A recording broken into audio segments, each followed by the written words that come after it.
mbokk yi asalaamaaleykum jaajëfal leen bu baax ci fasante ko lore gi ak wuute gi ci tànn gi Sud FM seen rajo 98.5 Dakar kàddu gi bàyyi ko Sacré-Cœur ñu lëkkaloo ci ak suñuy diwaan benn waxtu jot na ca Medina Cheikh bisimilah ci xibaar yi. Adama Ndione. dooree ko ak nag ñiy daal di doolee ko ci ñi daal di faatu ci coronavirus bi ab mareyeur juróom benn fukki at la daal di nag amee foofee ca Ngaye la daal di nag fekk baax nañ ci daal di dikk ci ndorteelu xibaar yi lay doon ak Babacar Sow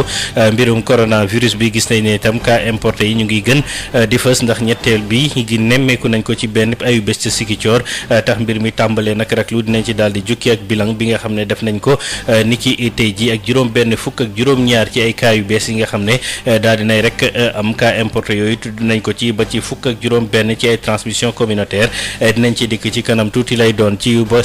jamono jooje gendarmerie di wéy di fas di santaane ñu daal di sàmmonteeg digle yi ba ci seen nag opération bi ñu daal di nag def daanaka am na ñu bari ñu daal di teg loxo ndax dañoo daal di violer couvre-feu bi ak lépp loo xam ne ñu ngi koy daal di tere ci wàllu dem beeg dikk bi dinañ ci jukki ci biir xibaar rek Adja Ndeye Marème Ndiaye lay doon dinañu desandi itam ci wàllu l'école yi privé yi rawatina ak matuwaay yi nga xam ne faaw ñu daal di koy jël lii di jafe-jafe yi ñuy daal di dund jamono jile cadre bi nga xam ne moo leen daal di nag ëmb di àddu ci koppar bi nga xam ne war nañ leen ko daal di jébbal dinañ ci daal di nag amal taxaw seetlu ci biir xibaar yi lay doon dinañ ci toftal yeneen i xibaar lii di feetab korité gi ak yenn ci ay banxaas yu ko daal di nag amal fii ci mim réew fii ci Thiès foofu imam Talla Mbeng daal di na ci rek addu itam jëme ci nit ñu dañu daal di nag delloo si ci seen nag borom dinañ ca dem ba ca diwaanu Ndar ñoom it daal nañ koy mandargaal ak Sigicoor ci kanam dinañ ci jukki toftal ci yeneen xibaar laataa ñuy dalal ganu bés bi buñ ca noppee revue de presse bi lay daal di doon xibaari buur Alassane Wade moo ne ci sottandikukaay bi faram fànce gi neskis lay doon.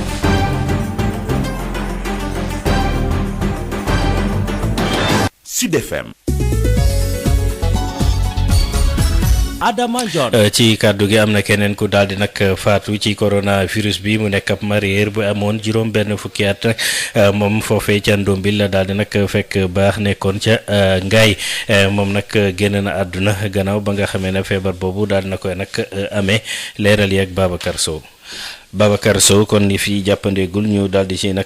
taxaw ndax nag dafa am ko daal di faatu mu nekk beneen nag lim bu toftalu ci lim ba woon ci wàllu nag coronavirus bi ab mareyeur la amoon lu war a toll ci juróom benn fukki ci ay at moom moo daal di nag faatu moom nag Ngaye la fekkoon nag baax ci alxemes gi la daal di nag ñàkk bakkanam Babacar Sow. coronavirus daal dina joox ci commune bu Ngaye Mékhé ci département bu Tivaouane ba nga xamee ni mi ngi soog a am ku faatu ci feebar bi di mareyeur boo xam ni am na lu toll ci juróom fukki jóge ca dëkkub Ndombil digganteem ak Ngaye Mékhé ñaari kilomètre dong la doon dund ak njabootam ci biir dëkk bi suñu sukkandikoo ci waa kër docteur amoon na beneen feebar boo xam ni moom la doon faj diggante Mékhé ak Ndakaaru dëkk boo xam ni ba mu fa jógeek léegi fukki fan ak ñett la ci weeru mai bi ñu nekk waaye day ba mu sibiroo la yëg leneen ci yaramam ba ñu yóbbu ko district sanitaire bu Ngaye di ko faj ba mu delloo këram la daal dee ñàkk bakkanam suñu sukkandikoo ci jaraafu dëkkub Ngaye li mu yëy yàbbi nee na daal cas coronavirus bu jëkk mooy cas bu nga xamee ni nit ñàkk na fi bakkanam fii ci Ngaye ñuy fàttali itam mareyeur boobee ba mu faatoo la njabootam ni daal bëgg nañu ab certificat médical ba ñu mujj koo defal test post-mortem loolee nga xam ni moo wone ni coronavirus moo ko faat suñu koy xayma ñetti nit am nañu coronavirus ci département bu Tivaouane donte sax ki ko jëkk am dañu ko seetaat ni amul feebar bi njabootu mareyeur bi faatu ci coronavirus daal lañ leen ber ci kër gi ñuy yeewoo jaraafu dëkk bi Magatte Wade ni daal dina leen jël en charge fileeg ber boobee di jeex Tivaouane Babacar Sow dañ ca jokkoo ak yéen pour Sud FM. Babacar Ziguinchor foofu itam enregistré nañu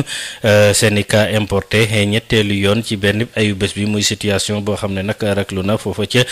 Ziguinchor foofee nga xam ne nag nekk na barab boo xam ne cas importé yi bàyyi ko Guinée Bissau gis nañ ne daal dina fay dugg. Ziguinchor cas importé bi doomu réew Sénégal di ancien gendarme bi doon dund ca Bissau moom mi nga xamante ni dispositif bi ñu taxawal ci wàllu frontière diggante Sénégal ak Guinée Bissau foofu lañ ko daal di tegee loxo. daal di ko beex laata nag ñuy amal ay prélèvement waaye prélèvement yi bi ñu ko defee dafa dellu si daal di positif ba tax na ki nga xamante ni mooy cas importé bi ni mel jamono yi ñu ngi ko dalal ci centre de traitement hôpital régional Ziguinchor fi nga xamante ni mu ngi sous traitement waaye nag cas importé yi mu ngi tàmbale di indi njàkkare fii ci diwaanu Ziguinchor ndaxte su weesoo cas importé samedi bi am na yeneen ñaari cas importé di ñaari Mauritanien yu nekk ca Guinée Bissau te ñu doon ñëw fii ci diwaanu Ziguinchor dugg fi ñu daal leen testé positif yi nga xamante ni nemmeeku nañ ko fan yi ñu génn di ñetti cas importé ci diiru ay fan ñoom ñëpp daal di jóge Guinée Bissau dëkk bi nga xamante ni jàpp nañu ni feebar bi mu ngi fay tàmbali di jéggi dayoo ba tax na loolu suñu mooy dina na saxal bu baax liggéey comité régional de gestion à l'épidémie coronavirus bi nga xamante ni jamono yi ak cas importé yi suñu moytu dina am ay jafe-jafe yu tar ba tax na ñenn ñi jàpp nañu sax war nañoo dangal mesures yi ci frontière diggante Sénégal ak Guinée Bissau su fekkee ni bugguñu feebar bi di gën a law fii ci diwaanu Ziguinchor ndaxte ñu bëri ñi nga xam ñoo fekk baax ci dëkk boobu di Guinée Bissau dañuy def ay pexe pour dugg fii ci diwaanu Ziguinchor ba tax na loolu indi ay jafe-jafe tey jii toll nañu ñi nga xamante ni lañ dalal ci centre de traitement bi nekk ci hôpital régional Ziguinchor juróom benn malade wàllu coronavirus mu di ñetti cas importé ñaar ci ay malade yu des yi nga xamante ni ñu leen jëlee woon Sédhiou ak benn ki nga xamante ni yor na feebar jàngoro ti nekk fii ci diwaanu Ziguinchor di juróom benn malade yi nga xamante ni jamono yi ñu ngi leen di faj ci centre de traitement bu nekk ci hôpital régional Ziguinchor bi nga xamante ni ñenn ñi ragal nañu mu nekk réceptable maanaam daluwaay ay cas importé yi nga xamante ni dañuy jóge Guinée Bissau Ziguinchor Ignace Ndeye Sud FM. Ignace bilan bi nii la daal di tëddee kon fanweer ak ñeent buñ ca doole ki faatu tey loolu mooy lim ñi nga xam ne faatu nañu ci feebar boobu ñaari junni juróom-ñeenti téeméer ak juróom-ñaar fukk ak juróom-benn ci ay cas yu ñu daal di nag diagnostiqué gis nañ ne nag juróom-benn fukk ak juróom-ñaari ay cas yu contamination yu bees la ba tax nag ñu jàpp ne yi fii daal jógu fii rawatina sax nii di cas importé yi nga xam ne ñaar dugg si na ak fukk ak juróom-benn ci ay cas communautaire kii ngi directeur de cabinet bu ministre bi ñu dénk wàllu santé di ci dellu si waat docteur Aloyse Diouf ñu déglu ko ci micro Sud FM. tey bésu samedi 23 mai 2020 ministère de la santé et de l'action sociale jot na résultat examen virologique yi may waaj a lim ci juróom-ñeenti téeméer ak fanweer ak ñeent test yi ñu def juróom benn fukk ak juróom-ñaar ñoo ci positif maanaam ñeent fukk ak juróom-ñeenti cas contact ñaari cas importé ci Ziguinchor ak Kédougou fukk ak juróom benn cas communautaire ñaar ci Liberté 6 benn ci Diamaguène ñaar ci Parcelles Assainies benn ci Grand Médine benn ci Ouakam benn ci Mamel benn ci Fass benn ci Médina ñaar ci Guédiawaye benn ci Kër Massar benn ci Mbao benn ci Mékhé ak benn ci Thiadiaye téeméer ak juróom ci malade yi ñu hospitalisé woon wër nañu bésu tey fukk ak benn cas yu sonn ñu ngi ci suñu service réanimation yi ñeneen ñi des ci hôpitaux yi ñu ngi tane bésu tey dalee ko ci cas bi nga xam ne moom la Sénégal njëkk a am wàññi nañu ñaari junni ak juróom-ñeenti téeméer ak juróomi ñaar fukk ak juróom benn cas junni ak ñeenti téeméer ak fukk ak juróom benn wër nañu ci fanweer ak ñeent ñàkk ci seen bakken mu des junni ak juróomi téeméer ak ñaar fukk ak juróom ci suñu hôpitaux yi may fàttali ne Sénégal amaat na 34e cas bi nga xam ne dafa ñàkk bakkanam ci wàllum Covid-19 ministère de la santé et de l'action sociale mu ngi koy jàllee njabootam. ñu daal di nag ñëw ak gendarmerie ñoom ñi nga xam ne nag kafuñu ci askan wi fexe daal di sàmmonteeg la leen autorités yi daal nag digal ba bésug ñaar fukki fan ak ñaar ci weeru mai bi lu war a toll ci ñetti téeméer ak juróom benn fukk ak juróom ñetti ci ay arrestation daal nañ koy rek amal ndax ñoo xam ne respecté wuñu fu couvre-feu bi ak ñeneen ñu daal di nag tere ñu daal di nag circuler am na itam yeneen ñaari téeméer ak fanweer ak ñeenti oto yoo xam ne itam daal nañ leen teg loxo ndax mbir mi ni mel tënk geek Adja Ndeye Marème Ndiaye. ci guddib ñaar fukki fan jàpp ñaar fukki fan ak benn ci weeru mai gendarmerie daal dinañuy teg loxo ci lu tolloo ko téeméeri nit yu tegal fanweer ak ñaar yoo xam ne nag dañ doon dox ci période du couvre-feu bi ci noonu sax la ñu daal di tegee loxo tamit fanweer ak juróom-benni oto ñeent fukk ak juróom-ñetti moto ñoom ñëpp tamit ci période couvre-feu bi lañ doon génn ñaari nit tamit teg nañu leen loxo mu am ci lu tolloo ko fanweer ak ñaari oto ak juróom-ñetti moto yoo xam ne nag ñooñ dañ leen teg loxo ginnaaw ba ñu leen leen tere nag ñu jógee ci dëkk dem ci beneen dëkk loolu mi ngi nekkoon kon ci guddi bu njëkk bi nga xam ne nag gendarmerie daal dinay tàmbale nag di dëggal interdiction bi nga xam ne ma nga fësee ca ministère de l'intérieur barke démb ci guddi nag di guddi ñaar fukki fan ak benn jàpp ñaar fukki fan ak ñaar ci weeru mai téeméer yu tegal juróom-benn fukk ak ñaari nit la ñu daal di teg loxo daal di taxawal nag oto yu toll ci ñeent fukk ak ñett ak moto yu toll ci ñaar fukk ak juróom-ñaar ñooñu nag dañ leen doon tere kon ñu dox ci wàllu couvre-feu bi ñu gis tamit ne ci guddi googu am na ci lu tolloog juróom-ñaar fukk ak ñaari nit yoo xam ne daal dinañu leen arrêté mu am ay oto nag yu toll ci juróom-ñeent fukk ak ñett yu daal di taxawal ak tamit juróom-benn fukki moto ak juróom-ñett yi ñu immobilisé arrestation yooyu nag gendarme yi ñu ngi ko amal ci biir ay diwaan yu bëri wante ñu daal di nemmeeku ni région centre ouest te mu ëmb diwaanu Thiès ak Diourbel foofu nag la arrestation yi gën a ëppee. ñu daal di nag ñëw ci situation bi nga xam ne établissement privé yi ci mim réew ak supérieur bi moom la ñuy daal di nag dund ci jafe-jafe kuréel ga leen ëmb di KUDOPES ñoom nag ñu ngay xaarandi ba léegi lu war a toll ci juróom-ñaar lu war a toll ci juróom-ñaar ci ay milliards yi nga xam ne bindoon nañ ko ci loi finance bu 2020 ngir ñu daal leen rek fayandi bor bi nga xam ne amal nañ leen ko porte parole kuréel gi di KUDOPES di Daour Diop indi na ci leeral ak Mame Diarra Da Silva. juróom-ñaari milliards ak lu topp donc loolu mooy li ñu dugal ci budget 2020 bi mais seetaat nañu ministre enseignement supérieur vendredi 15 mai ci RTS mu ne état bi jël na décision fay avancer benn tranche joxe benn tranche pour 4 milliards 800 millions donc ñeenti milliards ak juróom-ñetti téeméer donc millions que nee na engagement bi commencé nañ ko procédure bi donc ñoom ñu ngi ci ñun li ñu mën a wax mooy effectivement noté nañ que procédure bi commencé na loolu mën nañ ko certifier mais pour le moment donc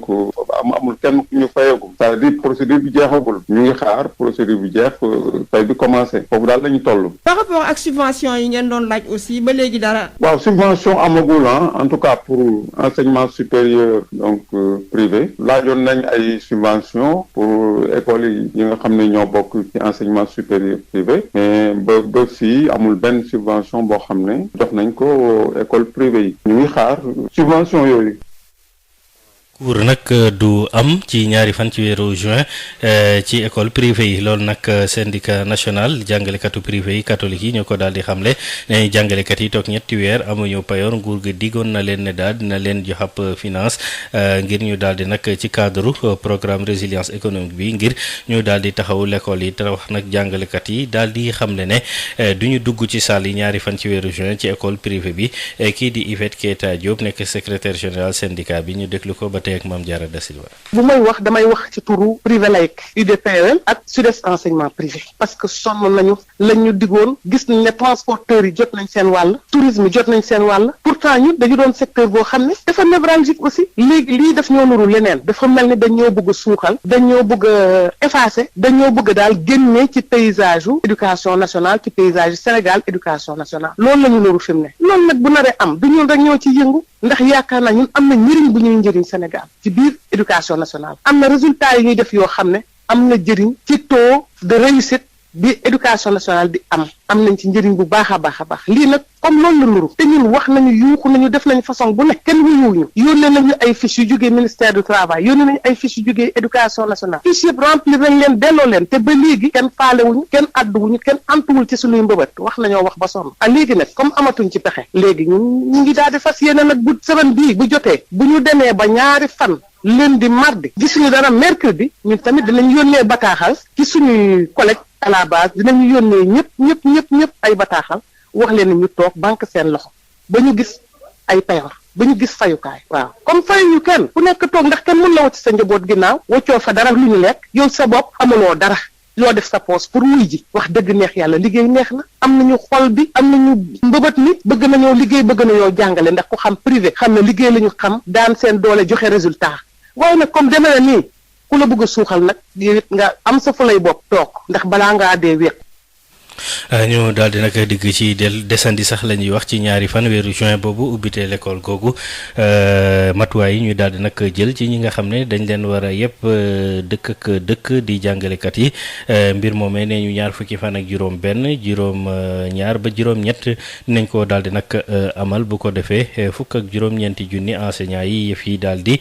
war ñu daal leen nag yóbbu fa ñuy rek jàngale muy liggéey bi nga xam ne ministère nee ñu daal nañ koy rek door ba dañuy sax réquisitionné kaaru bus aftu yi ak yu Dakar dem dikk ngir ñu daal di amal dem bi dikk boobu Mamadou Talla ministre bi ñu dénk éducation nationale mooy koo xam ne démb ca Tëngéej ñu déglu ko ak Denis Assemble. xam nga fii si Sénégal si bi ñu defee suñu calcul yi ba pare dañu liggéey toute la journée ñun ak le ministère du transport 19 000 enseignants la ñu war a transport am na 4 000 lu teg ñoo xam ne ñoom ñoo jógee Dakar di dem.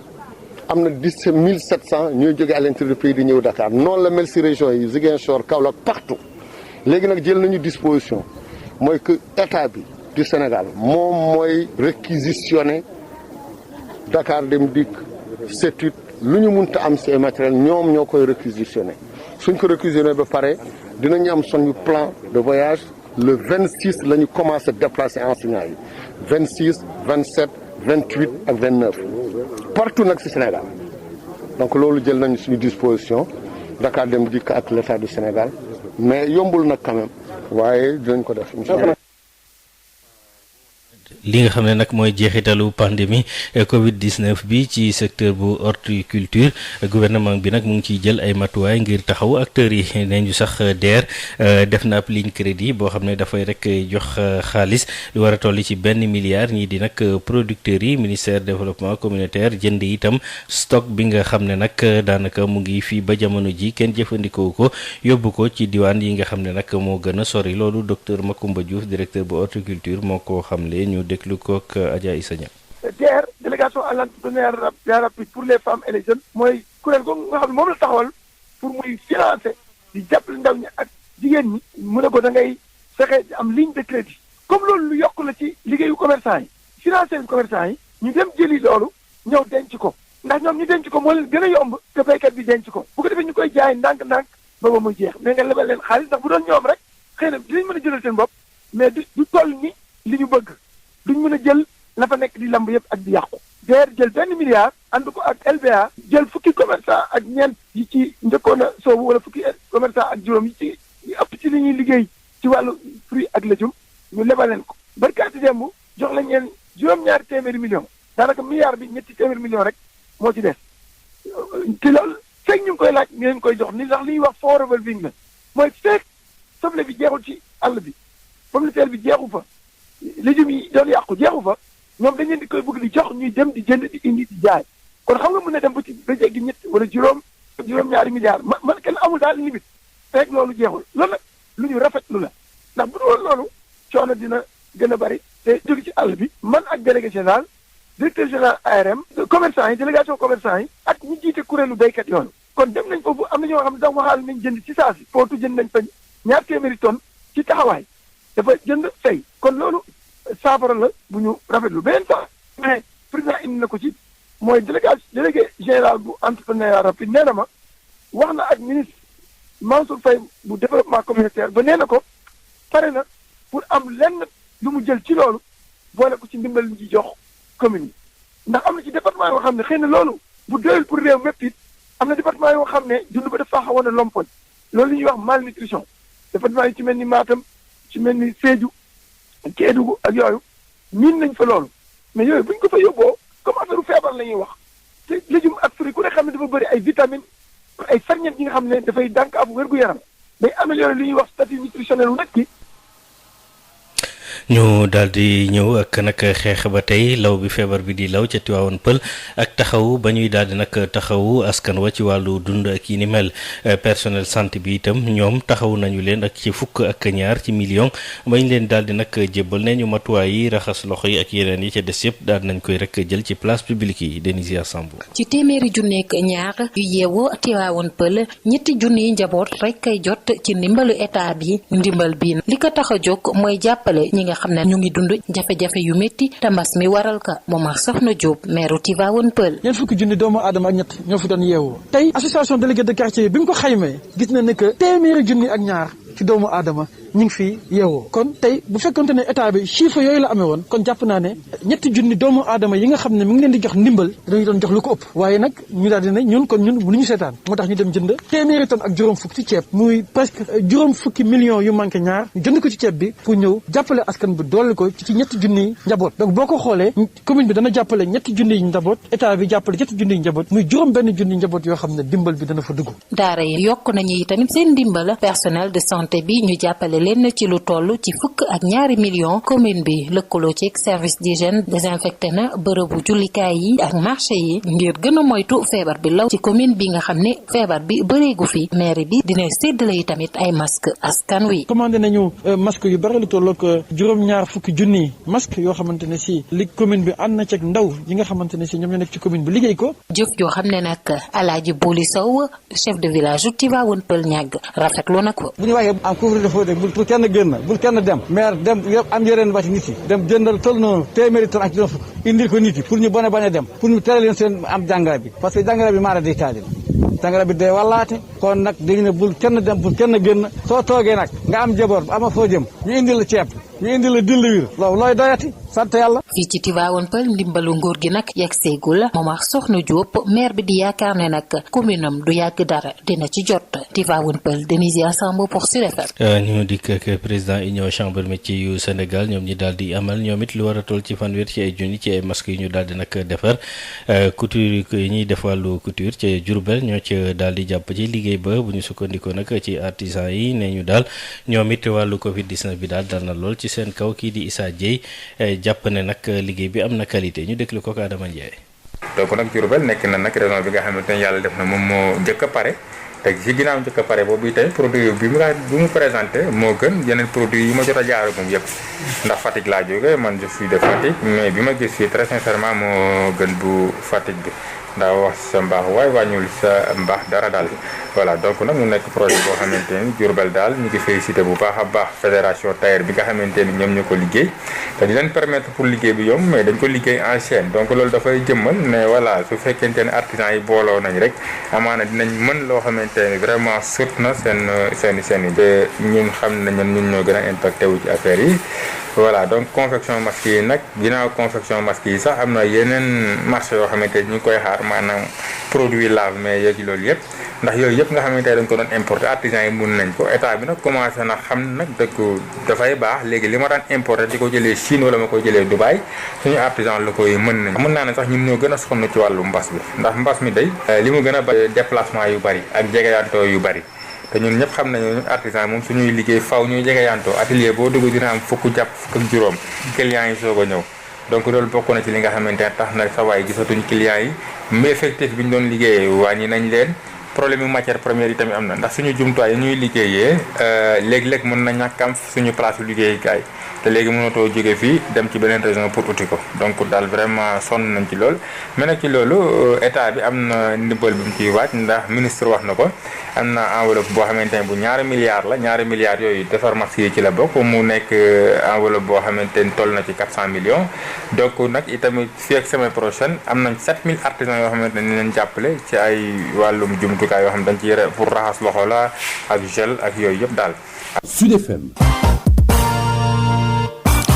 julli korite gi ñu ci bëri daal nañ koy amal tey jii Thiès foofee nag mosquée Bilal daal nañuy daal di jiite julli googule ci teewaayu ay fidèles ya fa ñëwoon ñu bëri respecté nañu itam li nga xam ne mooy santaan yi ngir mucc ci feebar bi julli boobu nag imam docteur Talla Mbeng moom moo ko daal di nag jiite moom mi nga xam ne ñaax na fidèles yi ñu daal di dellu ci seeni borom ne ñu jamono ji daal li mën mosal nit mooy nga dellu nag ci islam waaye itam lii di science kenn mënu koo daal di rek dindi dinañ ko daal di teewlu xëy na ci suñu yeneen i jotaayu xibaar Ndar foofu itam mu ñafare ca mosquée Aba Sall ñoom itam daal di nañuy amal jullik Aïd el Fitr bi ñoom lépp loo xam ne santaanda muy wax mesure barrière ñoom daal di nañ koy amal itam kii di imam ba di Abdallah Sall bi daal di jiite nag julli ba ñaax nañ njiitu réew mi mu daal di bàyyi xel digle bi nga xam ne spécialiste yi yëngu ci wàllu santé moom la ñuy daal di nag santaane waaye itam wax na fidèles yi ñu soppi seeni nag doxalin bu ko defee nag wàllu peine de mort bi nga xam ne nemmeeku nañu ay faat bakkan yu bari ñu daal di koy dellusiwaat ndax mu daal di koy saafara Saint-Louis Yves Tende. ginnaaw bi ñu yéegee ne weer bi feeñ na ñi nga xam ne ni ñooy jullit yu mbootaayu Serigne Abbas Sall daanaka julli nañu tey jile Aïd el Fitr ci jiitu ki nga xam ne ni mooy imam Abdallah Sall. ñun nag dafa am loo xam ne Serigne Abbas Sall moom la ñu yore woon mooy fu ngeen dégg ay nit ku maandu wala ay nit ñu maandu fu ngeen ko dégg waxuma rek Sénégal kese muy fu ngeen ko dégg Mauritanie sax na ngeen wari mbaa ngeen woor fu ngeen ko dégg Mali na ngeen woor maa ngi wari ñi ngeen bokkal julli juróom yëpp ngeen fu ngeen dégg ni wari nañu na ngeen wari ren nag yàlla def ñu am suñu mbokk yoo xam ne ñu woo ñu waxuñu ko ci base boobu la ñu jullee. muy ñaan gu nga xamee ni ren ji dañ ko daal di amal ci jamono ju nga xamee ni réew mi mu ngi jànkoonteel ak mbas mi di Covid 19. xam ngeen ni ñu ngi ci jamono corona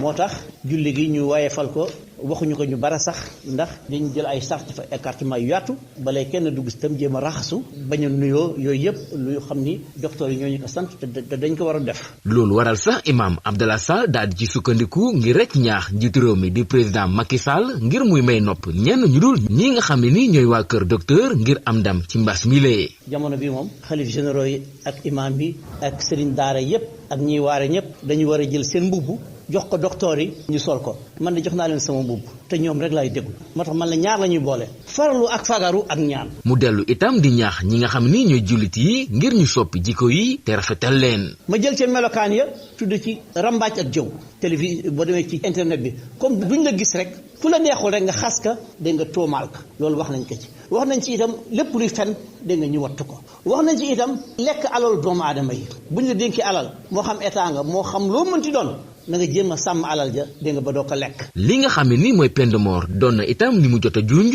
te muy ñaar rek njiit yi ngir ñu delloosi ko ci mim réew. rey nit dem ca kasu ba tëdd di lekk ak di naan dégg nga loolu ñun wax dëgg yàlla mosuñ ci kontaan kon dañuy ñaan peine de mort boobu ñu delloosiwaat ko ci. ki doon jokkoo ak yéen fii ci Saint-Louis Yves Tendeng Sud FM. am na itam ab pàcc ci jullit ñi ñuy daal di amal korite gi ca diwaanu nag Ziguinchor fidèle yooyu nga xam ne julli nañu ca Kandialang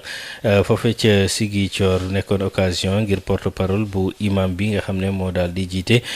julli ba mu daal di nag wax jëme nag ci commission nationale bi nga xam ne nag kii di Iyane Thiam moo ko daal di nag jiite daal nay xarab rek deme nag ci doxalin googule dinañ ko teewlu ci suñu yeneen i jotaay xibaar itam moom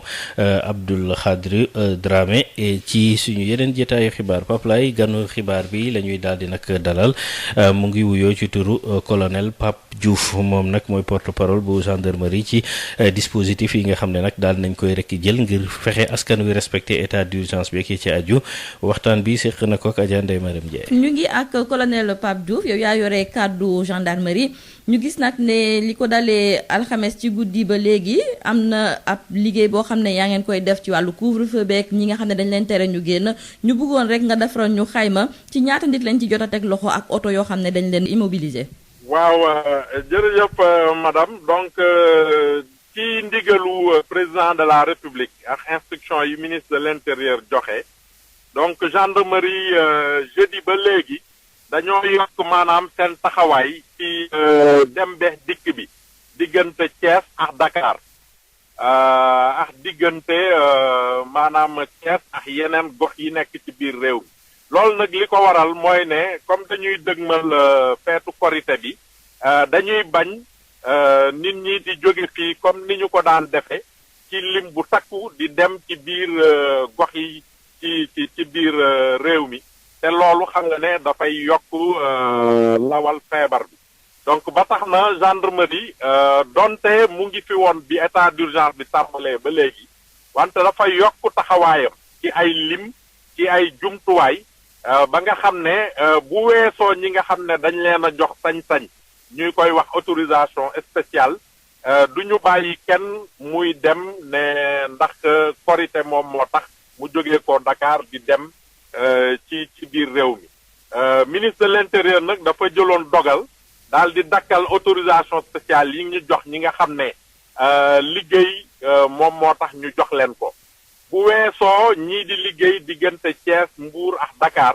nga xam ne ñii dañuy liggéey ci wàllu mbay mi wala ñii ci wàllu ciment bi ak wàllu carrière yi ñooñu may nañ leen ba léegi ñuy dem ak dikk diggante département Thiès ak Mbour wala diggante ñaari département yooyu ak Dakar wante bu weesoo ñooñ ak ñi nga xam ne yi tamit dañuy jaay ñu mel ni que ay ginaar ak yu demee noonu te waa Dakar soxla ko ngir wéyal dund bi wala occasion feetu korité donc bu weesoo ñooñu daal su ndigal yi ñu jot mooy ñu dakkal dem bex dikk bi pour ñi nga xam ne liggéey moo taxoon ñu jox leen kayit yi fii ba maanaam talaata incha allah. ndax décision boobu tey ji indiwul gàllankoor. xam nga autorisation yi dañu ne joxe autorisation yu bees la ñu dakkal donc maanaam ku demander autorisation diggante àllarba bi ñu passé ba fii ak fête yi di commencé kenn jëlatul demande autorisation yaa ngi may dégg. waaw léegi nag autorisation yi nga xam ne dañu ko joxe woon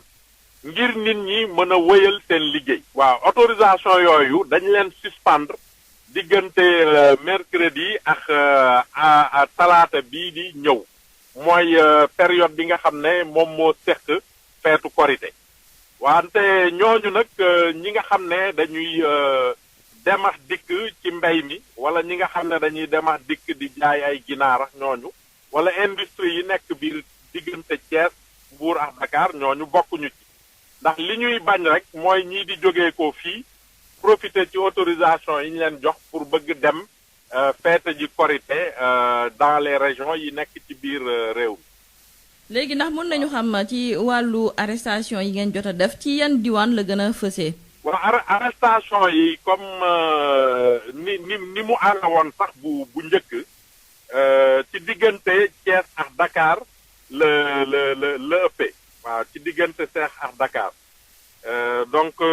boo xoolee point de contrôle yi nga xam ne moom la ñu am ci wetu Bambilor waaw wala yi nga xam ne moom la ñu am wetu Yène nga xam ne ñii di jalgat yi dañuy jéem a topp piste yi jaare foofu ngir ñëw biir Dakar waaw donc ba tax na boo ko seetee le jeudi par exemple ci biir diggante Thiès ak Dakar arrêté nañ fa 18 personnes rien qu'à la date du jeudi 11 véhicules fukki véhicules ak benn fukki oto ak benn ak 5 motos immobilisé nañ leen donc loolu ci wàllu interdiction de circulation bi. donc vendredi yi tamit am nañ yeneen résultat donc lim ñi ñu arrêté yokku na 63 la donc ci ay nit 19 ci ay véhicules 15 ci ay moto waaw wante fi mu toll nii yaakaar naa ne nit ñi ñu ngi commencé comprendre ne dem bex dikk bi daal ci ñu amul autorisation du yomb. léegi nag lu weesu saytu bi ngeen di saytu ngir tere nit ñi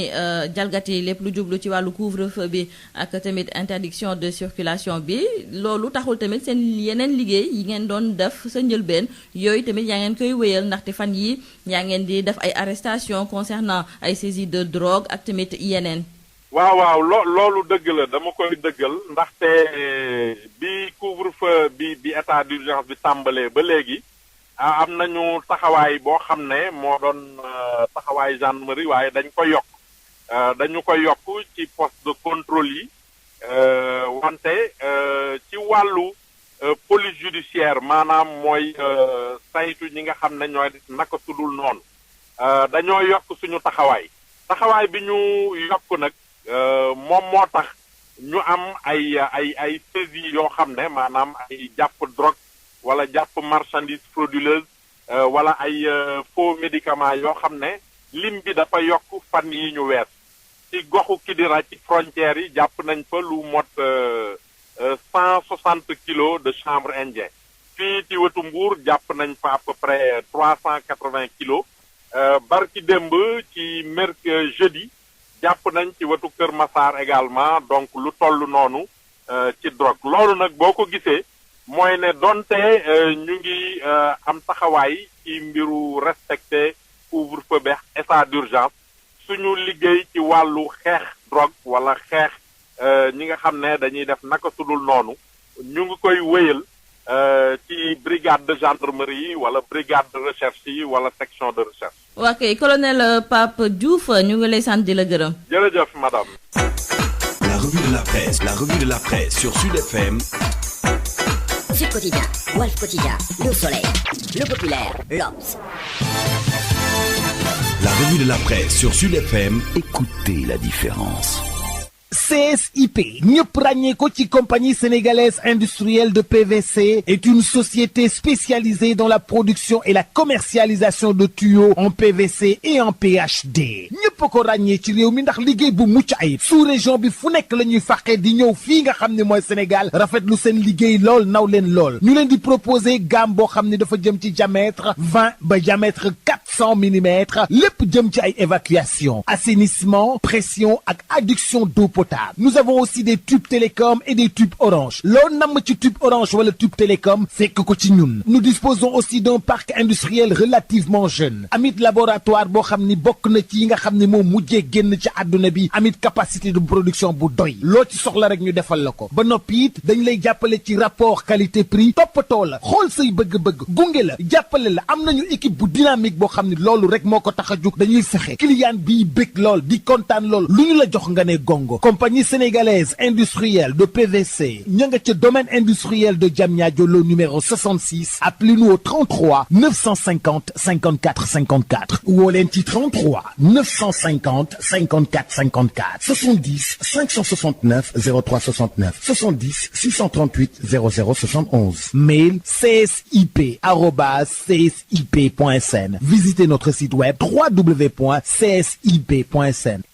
su ngeen bëggee liggéey bu set bu mucc ayib ànd ak qualité ci wàllu production ak distribution établissement Mbaye et frères moo ci mën établissement Mbaye et frères amul morom ci confection double vitrage buñ la xësee defal double vitrage sa bureau wala sa dëkkuwaay dootoo dégg te coow lu bawoo ci biti naaj dootu la sonal te nag si ngay gën a mën a yaxanal courant établissement Mbaye et frères soo fa demee jumtukaay yi xew ci jamono waa Europe ak waa États-Unis di ko wër ñoom nga fay fekk ñooy finir sa verre ba mu rafet boole toog polissage prestige bu amul fenn ci adduna bi ak biseautage 45 degrés jumtukaay yooyu nag ñooy dagg verre bi nga bëgg ci gabari bu la neex. établissement Mbaye frère ñàkk ko xam wóorul ay nit ñu xarañ te man seen liggéey ñoo fay xëy bés bu nekk fas yéene jaamu seen soxla bëggal leen ba ngeen kontaan ak établissement Mbaye frère soxlaa wutul génn réew mi di wuti matériel lépp nga fa établissement Mbaye frère HLM 1 rue 13 avenue Cheikh Ahmadou Bamba Dakar téléphone 33 864 75 15. CSIP ak établissement Mbaye et frères ñoo leen di may seen revue de presse. Ndeye Mariam Ndiaye. asalaamaaleykum mbokk yi déglu dal leen ak jàmm ñaari korité moom moo nar a am ren ndaxte julikaay bii di Sud Quotidien bi ngi ñuy xamal ne commission d'observation du croissant lunaire ñoom de démb daal dina ñuy def nag seen séntu bu njëkk ci la ñu daal di xamle ne am na ci yenn ci ay gox yoo xam ne daal weer bi daal dina fi feeñ julikaay bii di Sud Quotidien du ñu xamal ne bu ñu sukkandikoo nag ci commission googu ñoom nee nañu gis nañu weer bi fii ci Sénégal rawatina nag ca Kaolack gis nañ ko tamit ca Côte d'Ivoire Somalie Mali ak tamit Niger loolu nag moom moo tax ba ñoom daal dinañuy xamle ne tey ci samedi ji la ñu fas yéene màggal seen korité njabootu Oumar yéen autolikaay bi di Sud Quotidien du ñu xamal ne ñoom it daal dinañuy xamle ne weer bi gis nañu ko ca Jobe nekk nag benn gox bu jege Ndioum foofu sax imam ratib Arouna Diop moom moo daal di xamle ne gis na nag weer wi te it lu tolloog juróom-ñetti njaboot daal dinañuy xamle ne ñoom it gis nañu ko fa loolu kon di firndeel ne ñoom tey ji la ñu fas yéene julli boobu nag fekk na ne commission nationale de concertation sur le croissant lunaire te kii di Ahmed Iyane Thiam jiite ko ñoom tey ci guddi la ñu fas yéene nag dem fa li nga xam ne moom mooy ca RTS ngir seentu weer wi suñu naataangoo yi dañ ci yokk duñu xamal ne nag bëri na ay dëkk yu nekk ci biir àddina bi boo xam ne daal ñoom sax ci dimanche bi la ñu fas yéene nag kon amal seen korité li ni mel moom moo nar a am fa li nga xam ne moom mooy ca Arabie Saoudite ca Émirats Arabes Unis Qatar Jordanie ak tamit ci dëkk yu mel ni Turquie Malaisie ak Indonésie wante ca France tey ci samedi samedi ji lañ fas yéene màggal korité bi. ñu desandi ak colikaay bi di Sud Quotidien daal di ñëwaat nag ci kuréel bi di CIS club des investisseurs sénégalais fu mu nekk ni ba léegi pënd bi wureegul jëmale ko nag ci wàllu club googu colikaay bii di Sud Quotidien di ñu fàttali ne ñoom ba ñu fësalee benn motion de soutien di jàppale kërub liggéeykaay bi di Akilee la leen coow topp ba léegi. colikaay bii di Sud Quotidien di ñu xamal nag ne bëri na ñoo xam ne dañoo daal di jóge nag ci wàllu club googu ñu ràññee ci ku ci mel ni Abdourahmane Ndiaye te mu jiite Sagam Senbus ak Elton, Madiambal Diagne jiite groupe Avenir Communication,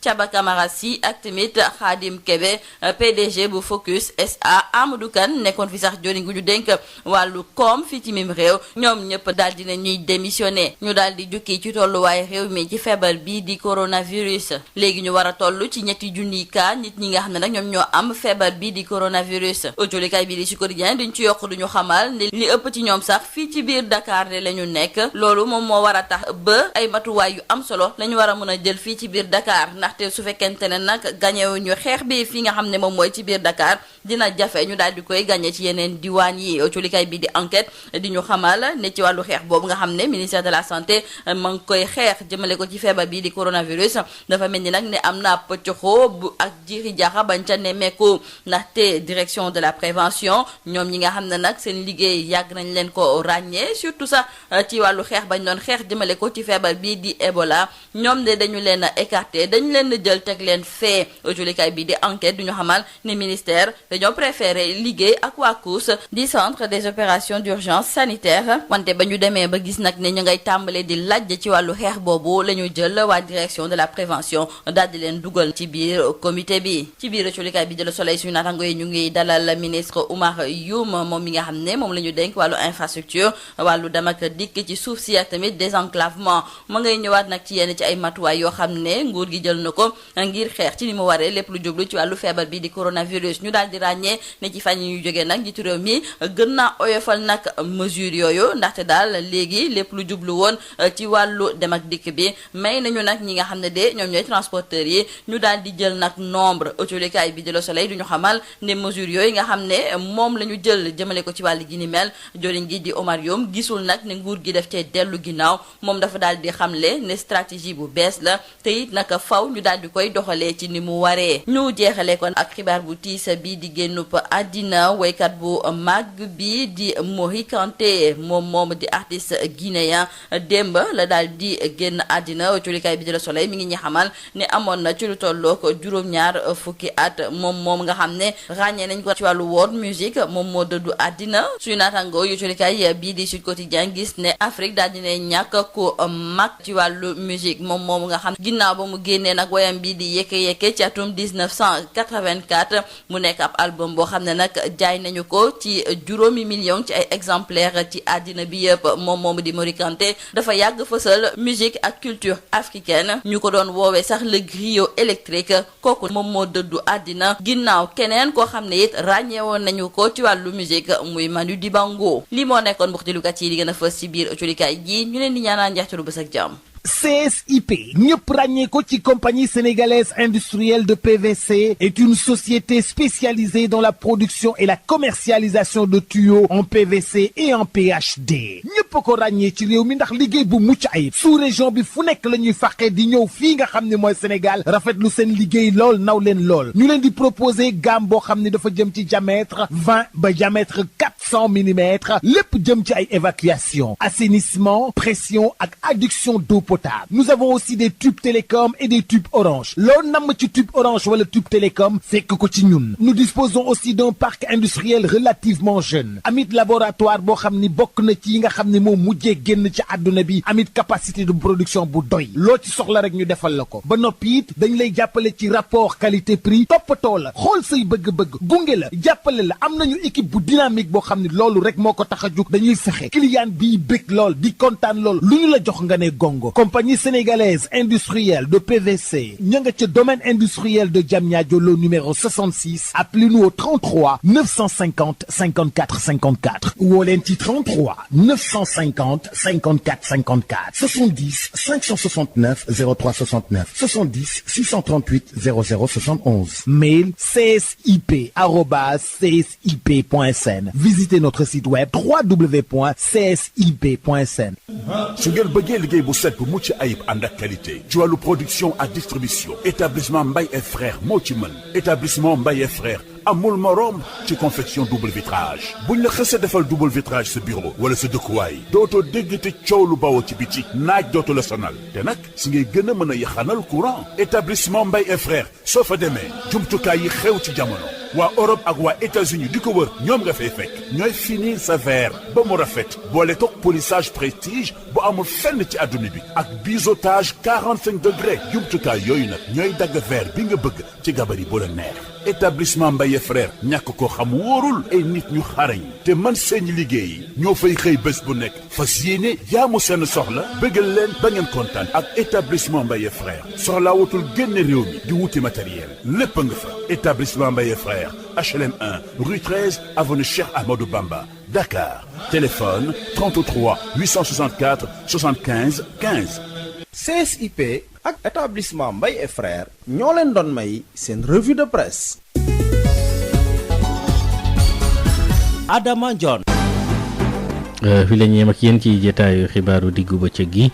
jaajëfal bu baax Diandé Mbaram Ndiaye ci wàllu revue de presse bi